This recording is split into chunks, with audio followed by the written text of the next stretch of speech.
Welcome to Uncoached, a podcast for volunteer coaches and parents figuring out youth sports as we go. Each episode, we keep things pretty simple. 5 questions to talk about practical insights that you can actually use with your athletes. Today, my guest is Jordan Rifkin. You might know him as Broke Dad Jordan on the social outlets. Thanks for being here, Jordan. As soon as you started popping up on my feed, I knew that your stuff would be a hit. You're obviously a very involved sports dad, but maybe give me a little bit of background on how in the world did this thing start? Yeah, thanks for having me. I appreciate it. I didn't really know what would happen when I started this, but I have 2 kids. I have an 11-year-old daughter and a 9-year-old son. My now 9-year-old has been obsessed with baseball since he was like 2. I think out of 9 birthdays, like 7 of them were baseball themed. And my daughter has done a wide range of things. She did soccer for a little that she was good at, and then she said it wasn't for her. She did basketball for a little that I thought she was good at. She said it wasn't for her. Softball, and now she is all in on dance, and so is my wallet, all in on dance.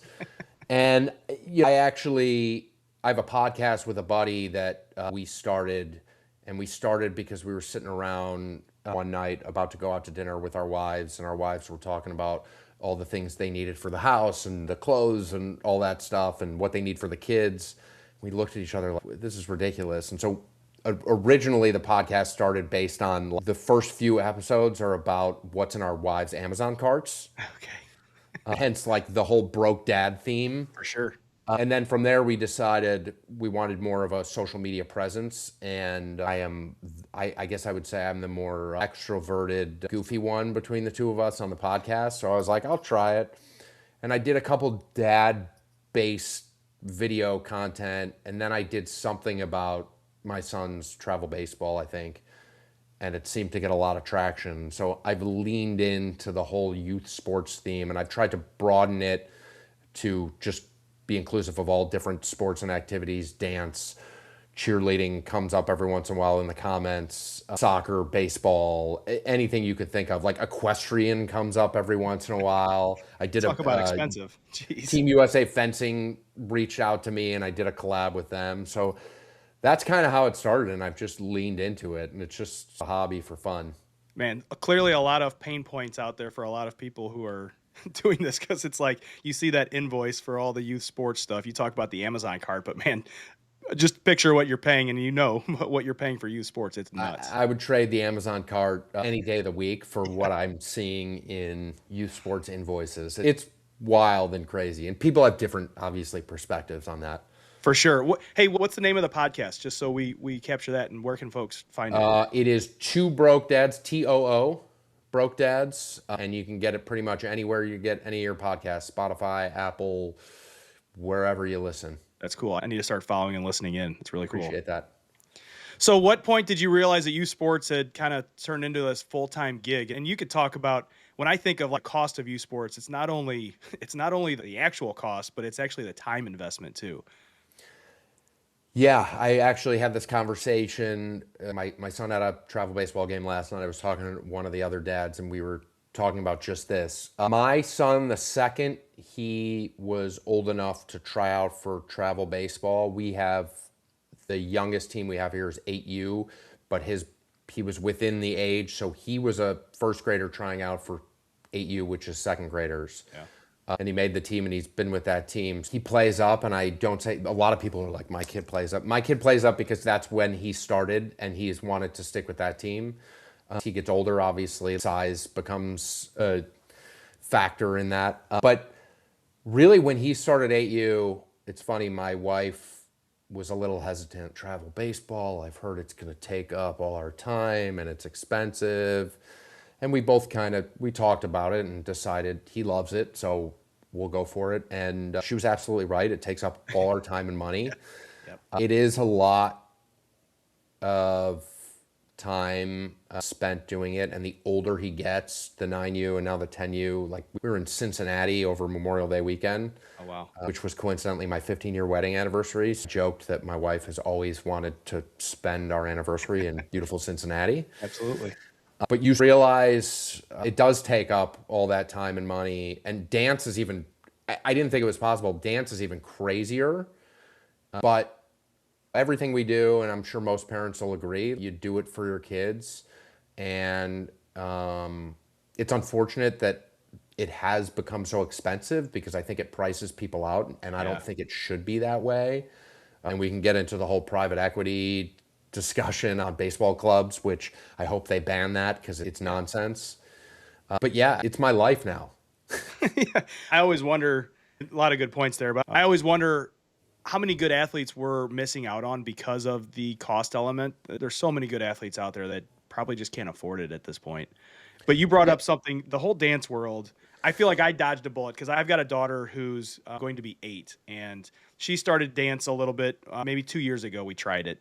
We're trying a lot of different things, and she's very free spirited. She loves to dance and she likes fast, good upbeat music and things like that. But when you start traditional dance, it's more of a traditional, let's do the right moves, and it's very slow and you have to pay attention. She's like, I don't want to do this. I just want to go out there and dance. And I was like, thank goodness. Let's go play some soccer. Let's try some softball. Let's do some other stuff. And I feel like we dodged a big bullet with that one. You dodge a second mortgage is what you dodge. As I said earlier, my daughter dabbled in the other stuff first, did some soccer, did some basketball, did some softball, and she started dance maybe like a year or so after some of her friends, but then she was all in. Yeah. We did when she was a toddler. I think we did like little ballet, and she's prancing around in her tutu, and got a lot of cute pictures from that. But then now she does. She's at a studio. She does lyrical. She does hip hop, and she just added jazz this year. And she wants to be in a duo or a trio, which apparently we don't find out till later. And I'm sure that comes with another invoice. But it's wild. And I've gotten a little flack on some videos from studio owners. But I get the internet is the internet, right? Yeah. I think if anyone watches my videos, I assume I'm a sarcastic guy. I assume people can pick up on that. I shouldn't make that assumption because not everyone can. Yeah. Um, but it's a lot. She goes to her schedule for the next season, which we just got, because she added another dance. She is at one point, I think she's a dance on one of the days that she goes from 4 to 9. Yeah. Not to She's bash 11, to be not clear. to, not to bash dance, but talk about a lengthy amount of time to sit there at a recital or just the practice times to watch 5 minutes of your child doing something, right? You sit through everybody else's kid because you're looking for that 5 to 8 minutes and you're like, okay, there we go. And then boom, then you got to sit for the rest of it too. Those are the competitions, right? You Yeah. go to a competition, you got to get there an hour, however long earlier, before they go on. It's an hour away, and they go on and they dance for 2 minutes. And then you got to sit there till 8 p.m. because then that's the award ceremony. And you got to Right. find out what the awards are, which who could even understand what those awards mean? I can't even begin to tell you how complex. You need a PhD to figure those things That's out. right. Yeah. I believe it. Back to dance or youth sports. I know you're out there seeing so many different expenses. What do you think the most ridiculous thing is that you've seen in your time traveling around?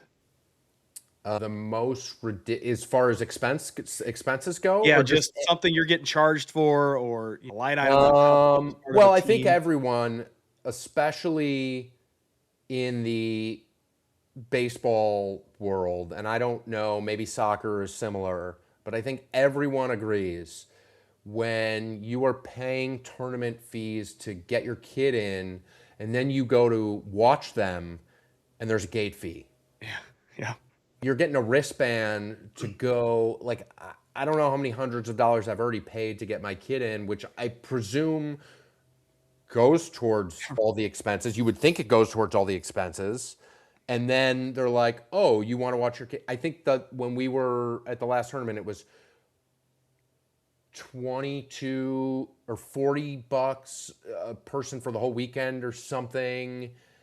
And it was a deal. They I got you a get it. deal. I guess these are decent sized operations and they got to pay people. But I would rather it be a sunk cost where it's included in the entry fee for the team. Like if it was 100 a kid, let's say, to enter the tournament, tell me it's 400 a kid Right. and let me in and go. 100%. But those are, to me, that's like crazy. And then in the dance world, it's similar. There's a recital, not even a competition, like there's a recital and I'm paying to go see my kid. And then trying to get those tickets to the recital is, I had a video, again, it's like the Hunger Games. Like you got to get on right away. And if you don't get it, like, you're not getting a ticket and there's maximum amounts. And then you go to click, it's like Ticketmaster, right? You go to click purchase and they're like, sorry, the seats are gone already. What is going on here? So, You've got the bootlegger outside the event with extra tickets for family members. You I got need a grandma trying to get scalper. some That's extra right. ones. Yeah. Man, I'll tell you some of the things that I think are ridiculous are I got busted trying to bring in outside food for my son, which drove me crazy because they're like, you have to buy it from the concession stand. I'm like, okay, cool. They had chicken tenders, pretzels, and hot dogs. And I'm like, so we're supposed to fuel these kids for an entire day on chicken tenders and hot dogs. I can't bring in fruit. It really was very frustrating. The other thing, my son started, we try a lot of different things. So we did some volleyball this winter, and volleyball has this rule you may or may not know that your players also ref games, they're line judges for the games. So whether you win or lose, your team is there refing other teams. So long day, right? It's like 8 p.m. My son lost his game. Then there's the championship game. We have to stick around for the championship game that we didn't get to go to, so that they could ref that game. So not only did we pay for the team, we paid the gate fee to get in. We can't bring our own food. We're also working the event. And I'm like, what is this with volleyball? It's Yeah. crazy. Yeah. And I'm sure there's nothing your son would rather be doing after Yeah, losing a game and being right. there all day than sit and line judge the next game. I did not know that. Um, that's pretty wild. It's nuts. I encourage everybody to try different stuff, but just beware if you get into volleyball. That's it's coming your way. So your Yeah. content, There's all those nuances to everything. yeah. I your content is absolutely hilarious because I think it's so painfully relatable to everybody and anybody that's in this youth sports world. What's something in youth sports culture that parents have somehow accepted as normal that you think is just absolutely nuts? Boy, I think that's a tough one. Because I think everyone accepts everything as normal, but also realizes it's all nuts, but just goes with it. Like when we were kids, there were 2 team baseball bats that everyone would share. There were 5 helmets, right? Yes. Like if the bases are loaded and someone's up to bat and you're on deck, you're like, all right, or there are 4 helmets, and you're like, all right, I guess either someone's getting out or someone's scoring, and I'm getting their helmet next. And now it's like, hey, did you see the new Easton Hype Fire just dropped? That's $400 plus. But everyone does it, right? Because this kid's got it, and I don't want my kid. If it does, in fact, help his performance and his hitting, then I got to get it too, because I don't want him to be at a disadvantage. So that to me, that stuff is pretty ridiculous. It's like I'm sure when you grew up too, you probably wore a t-shirt. I wore a t-shirt that was sponsored by the local pizza place, right? There wasn't 3 uniform options, a Don't bag that even you have to get buy, 5 don't get me different started on hats. the alternate jerseys that It's we have to get, crazy, because right? now we need a City Connect jersey, because that's what the MLB does. All the swag. My kids 10U team, all of them have sliding mitts, and Yep. I'm fairly certain they can't even slide head first. Right. No way. They Not a put them in chance. their back pocket Right. when they're up to bat, and they're ready to wear them, and I'm just going, what are we doing here? Yep. The chains, I don't know if you have kids like, oh, my son's baseball team, we got chains, just the swag, just it's I think crazy. that's the reason half the kids do it, to be honest. I They absolutely need the agree. drip. It's a yeah, it's a fashion statement at this point to But play like, baseball. can you blame them? Ellie De La Cruz, Jazz Chisholm out there. You see all these guys with Fernando Tatis as one of the Bruce Bolt Yeah. ambassadors or whatever he's It considered, looks cool. and it looks cool, and they can do it. Geez, when Jordan came out with his shoes, he would get fined because you could only wear white, Yeah. and he had the black shoes. Right. And now it's like everyone's got their own individual brand, or they're tied to some brand, and everyone's doing their own thing. And boy, kudos to these big brands for figuring it out. But now kids are doing it. For sure. $80, $90 baseball gloves That's crazy. for 9, 10, 11-year-olds. Yeah. I can't do it. And they show up to tournaments too with their booths where they're pushing this stuff. I shouldn't say pushing, but they're trying to sell their stuff. And Yeah. man, it looks great. It's attractive stuff. All the kids are hawking. They're like, man, I've got to get this stuff. And I'm always telling my son Luke, I'm like, yeah, sorry, buddy, we're gonna stick with these Franklin or these Easton gloves that you've got here that we got on Amazon because we're not gonna spend $80 on gloves that you're gonna grow out of in a Yeah. year. Here's a $400 bat and you're hitting 150. Yeah. Bunch of ground balls. It's Yep. fantastic. I'll tell you what I think is crazy is, and I'd love your perspective because you're in this baseball world. So my son is going to be 11. So I think similar type of age groups here and environments is kind of, I don't know if there's an expectation, but if you want additional help with hitting, with pitching, with catching, you have to pay additional help to get that, right? Like the coaching staff does a little bit of that, but it's not, again, we grew up, but we probably didn't have the greatest coaches either, but you were being taught how to hit, how to catch, how to pitch within that team environment. Now, if you want to do extra and be good at those things, it's like you have to spend more to get additional help, additional time, and it's nuts. I don't know. Do you face the same thing? No pun intended. It's hit or miss with the coaches, though. We've had some good coaches and not so good coaches. We've had some coaches that work on the fundamentals, but to your point, it's okay, they're practicing 2, 3, 4 days a week in a team setting. They're not hitting as much. Typically, they're working on fielding, and some coaches are better than others at teaching mechanics. Some coaches focus on situational fielding, but yeah, we do. And I'm a sucker. I take my kid to hitting lessons.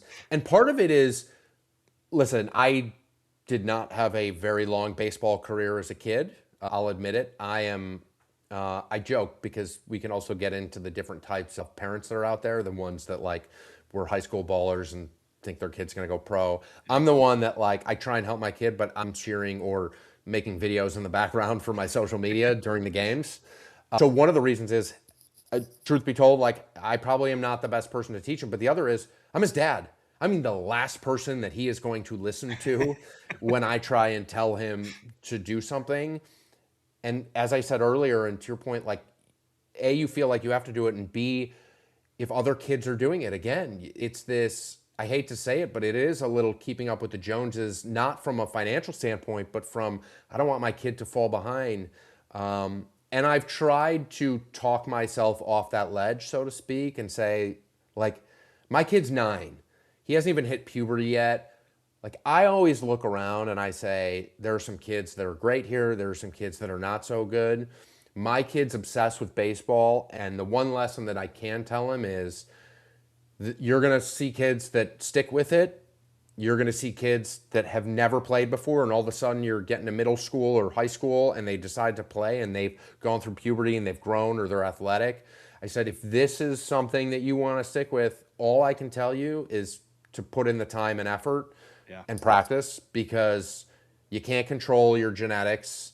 I'm 5'10", unfortunately. I don't see him getting much bigger than that, but you never know. And you got to put the effort in because you look around and he's 9. Right. This isn't going to be the team that he sees when he gets to high school. For sure.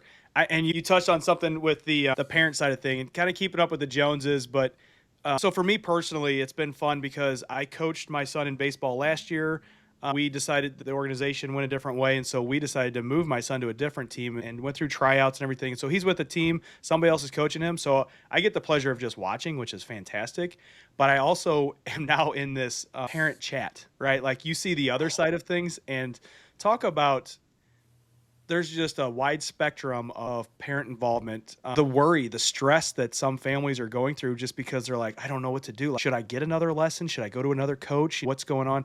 And I'm like, you guys, you got to relax. These kids are 9, 10, 11 years old. They're doing it. If something's going to click, it'll click. You can't spend 5 nights a week doing this type of thing. But you touched on the parent side of things. Like, man, it's crazy on this side, to be honest. It is tough. And the team chat is something else that I can spend hours on. But to your point with the parents, so when my son first started doing travel in 8U, he was young and it was new to me, and I was so intense about it. I remember very vividly he had not been hitting, and we were at a tournament and he struck out and I threw my hat down and my wife looked at me and that was the moment that I was like, Oops. what am I doing? At that time, he was 7.5, 8 years old. And I'm like acting, I'm a grown man, upset. And since that time, really, I've taken a step, like I might pace on the sideline in the spectator, but I'm yelling to cheer for him. I'm never yelling at him Right. like, what are you doing? But there are parents out there that are yelling. There are parents that are getting frustrated. And there are like you said, there are parents that are just sitting there having a cocktail. I'm probably somewhere in between. But I have learned after that moment, I was like, what am I doing? And all of that stems from my own insecurities, not my son's insecurities. All of that is like, and I think all parents feel that, right? They think if their kid fails, their kid may be upset. And some kids are, and my kid is very competitive and he does. But at that time, I stopped and I was like, I think I'm more concerned about my own failures when he's doing that. So what am I? I had my childhood. I had my chance to do this. And I tell my son that. I was like, listen, just go out there, have fun. I'm there to help. If you want to go practice, I'll practice with you. If you don't, that's fine. I did this. I had my childhood. I'm almost 45 years old. I I have no chance of playing professional baseball. I never did, but now especially. And so I just try and chill and relax and let him have fun. I try and not touch on the game after it's over. If it's the next day and he wants to talk, if he wants to talk about it, I'll talk about it. If he doesn't Yeah. want to talk about it, I won't talk about it. But I made a video about the dad who is always helping and networking his son like into the lineup and joking around with the coach. And the amount of flack I got for, again, satire, sarcasm. Yeah. To be clear, when the coach asked me, I help out. I've gone to practices during the week to help out. I help out when I can, and I appreciate the dads that help out. But I loved that video because I got so much hate, and I was like, and I don't respond to the comments. I'm like, because what I wanted to say was like, I've been that dad to help out, not Yeah. to network, to help out, and I'm good friends with those dads that do help out. But as far as the algorithm goes, please keep commenting because it'll just Yeah, push the that's right. video. For sure.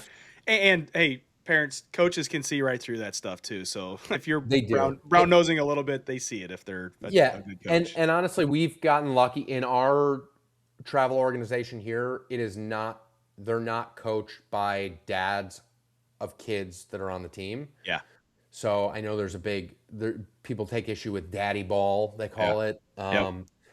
And we don't have that, which is nice. Like we have our rec league that dads coach. Obviously, it's a little more laid back. But as far as travel goes, they're paid, and I use that term loosely. And I know my coach would use that term loosely too, For sure. because he has a real job and a full-time job and his own family. But Oh yeah. he's It's not really enough money. Like yeah, he's a it's a little bit of money glorified probably, but volunteer. But we don't have to worry about that. You work hard on the team, and you put your effort in, and you'll be put in the ball game. yeah.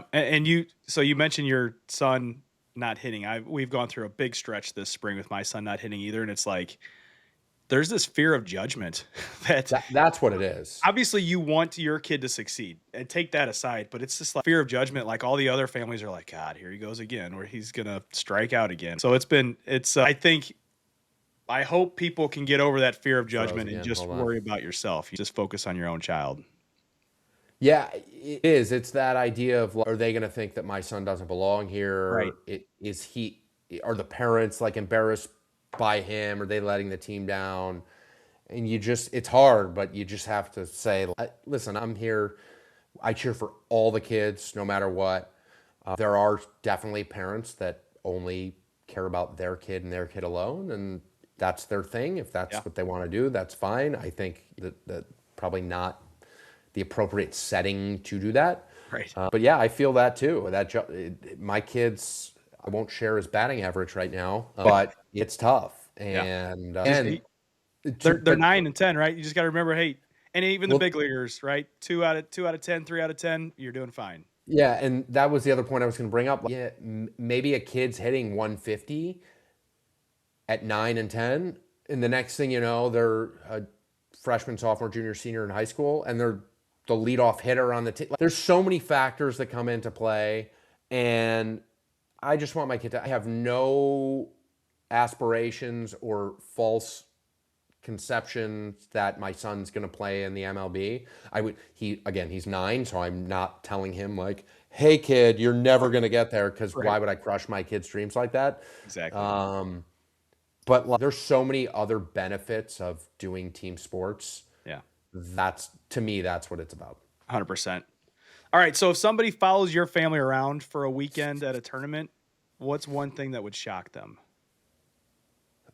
What is one thing that would shock them if they followed me around? I think one thing that would shock them is perhaps the role reversal between my wife and I. Okay. In Meaning what? that people see my videos maybe and think I'm super intense about it.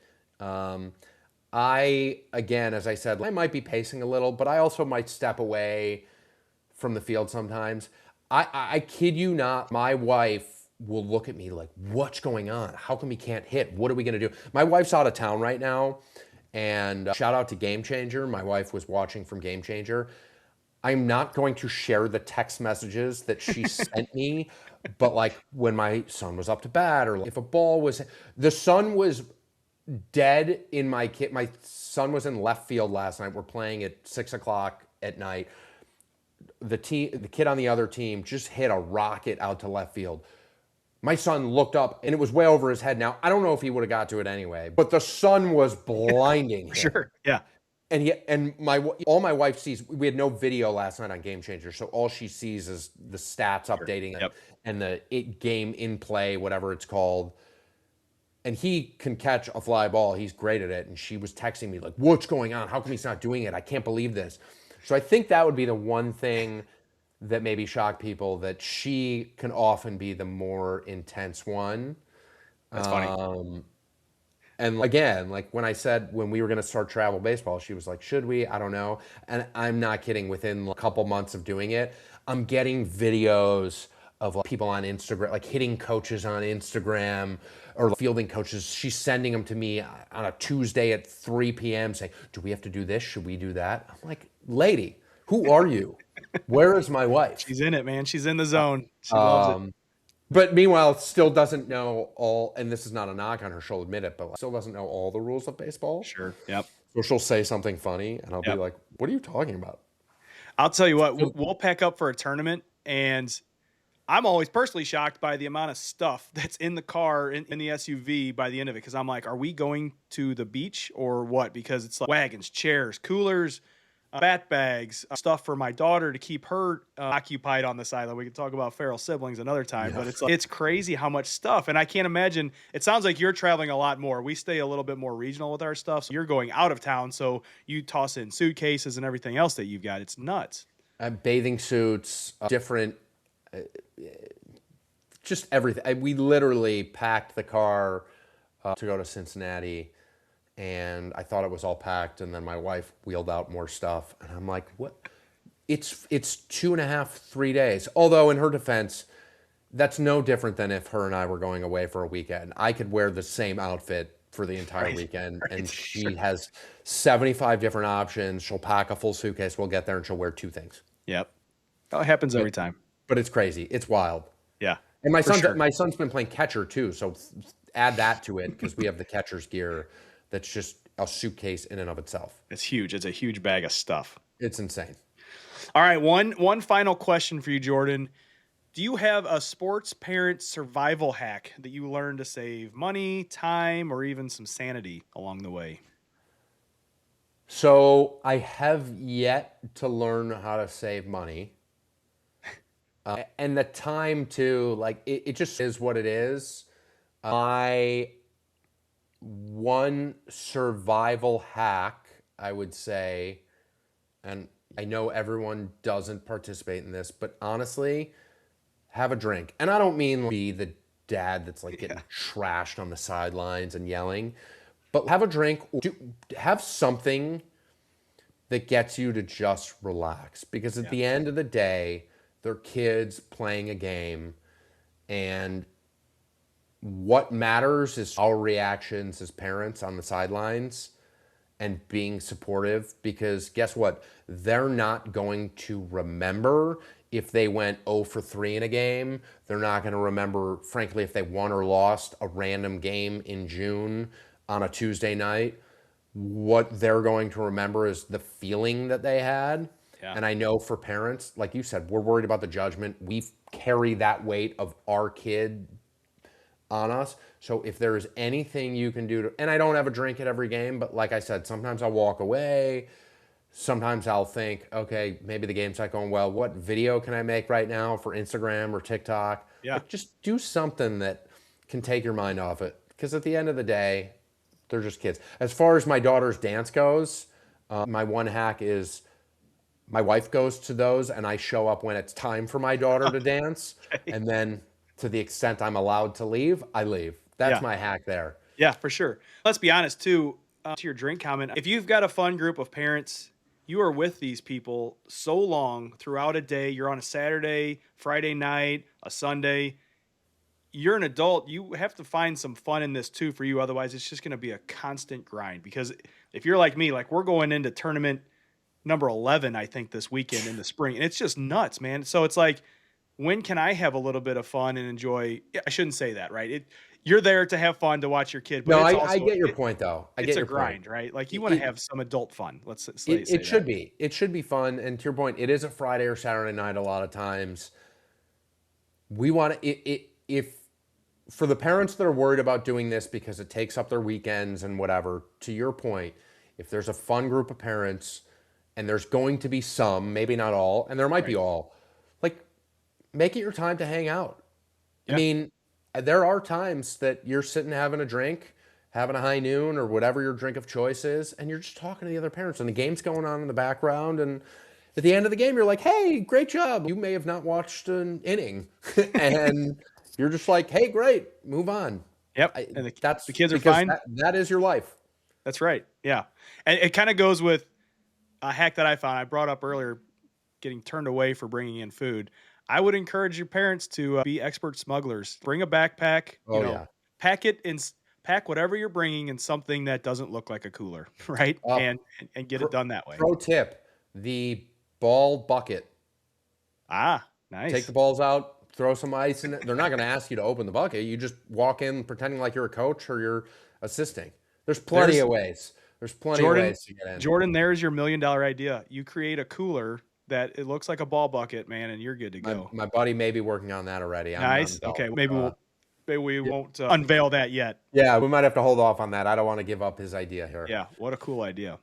Yeah, so it's great though. What do you do to get yourself to be able to enjoy the game and take out some intensity? Or maybe it's not intense for you to begin with.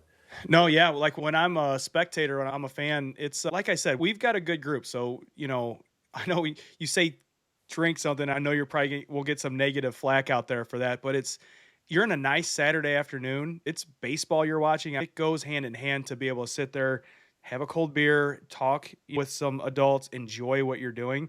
So we do have a good group of parents on my son's team, and we'll enjoy that on a Saturday afternoon, late in the afternoon, right? Other than that, it's just trying to.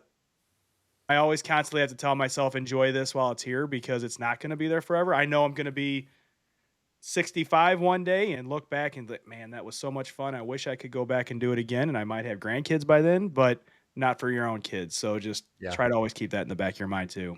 I'm with you. It's great. By the end of the season, I feel like I'm ready for it to end. But to your Yeah. point, I don't ever really want it to end. But yeah, we're halfway through. We end mid-July. We have tryouts for next year before the season's over. And then we're back into. I joke around that they get less of a break than the Majors. MLB Yep. For sure. because they finish in mid-July. They start fall baseball in late August. They stop that for a week or two. Then when they have winter workouts, and we're right back into it. It's just constant. Yeah. We could talk a long time about that too. Jordan, this has been really awesome. I greatly appreciate you being here. You bring such a good, fantastic, lighthearted humor to youth sports that I think is well needed in the social environment that we're in. So thanks for spending some time with me. I would encourage everybody to follow you, Broke Dad Jordan on Instagram. TikTok, you'll have to help me out. Where all can people find you? Broke Dad Jordan on Instagram and Broke Dad Jordan on TikTok. And I have a Facebook page. Broke Dad Jordan. I appreciate it. I appreciate all my followers that I have. If you want to follow, please do. I am extremely sarcastic. That's my caveat there, okay? Don't take anything I say too seriously. We're just out here having fun. I also, as you mentioned earlier, have a podcast called Two Broke Dads with me and my buddy and co-host Scott. You can find that wherever you find your podcast, but it's fun. I encourage you to follow along. And I love getting messages too from my followers. I love to interact, hear what you guys have to say. So appreciate it. This has been fun. Love following you and all your tips. It's great. Awesome. Thanks so much, Jordan. If this episode helped you, share it with another coach or parent who's trying to figure this stuff out too. You can find Uncoached in this episode wherever you listen to podcasts. You can watch the episode on YouTube, and make sure to follow the Coaching Dad on Instagram, TikTok, or Facebook. We'll see you soon on Uncoached.